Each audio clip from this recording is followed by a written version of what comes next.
How I found Jeff. I found him when I Googled something very simple. I wanted to make a theater, and I wanted to put a star ceiling up. So I Googled star ceilings.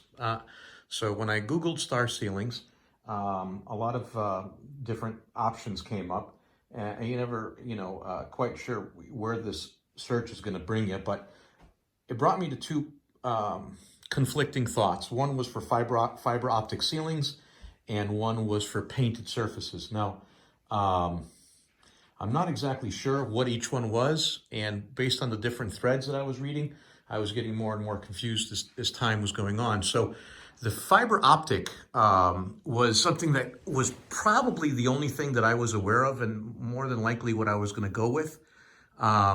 So what that was, I came to find out, is that there's a couple of ways to do fiber optic.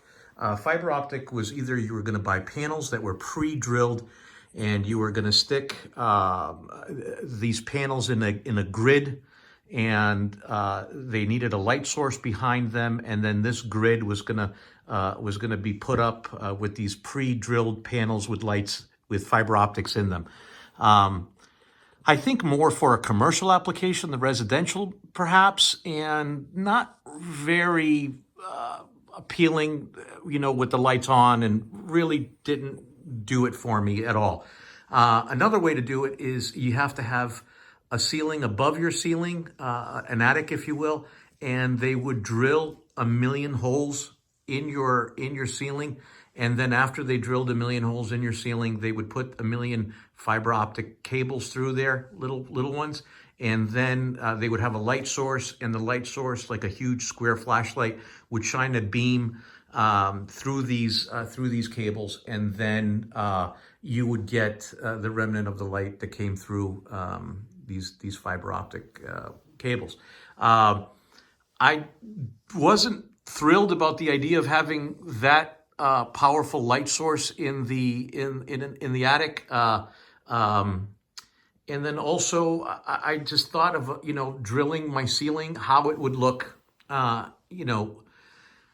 like during the day, and without the special effects of a star ceiling, just how it would look typically during the day. And I think the main thing that I really want to say to you is that this is a work of art. This is not an appliance to create art. So having said that, I don't want this to go to Jeff's head that he's an artist of, that he's an Andy Warhol, and, he touched my ceiling, and, oh my God, it's amazing. But I will say to you that not everybody can just do this. And it's not just a bunch of dots on a ceiling. There are constellations in here. There are specific constellations in every one of the coffers and in the dome itself. And he took the time to draw them out for me and tell me where the constellations are, and wrote them down on a map for me and everything. So he's quite knowledgeable about the stars, and it definitely reflects in the ceiling. So I'll go on to a different topic, but that's what I've got to say about how I found him. So it was online, and he was one of the options to do a star ceiling.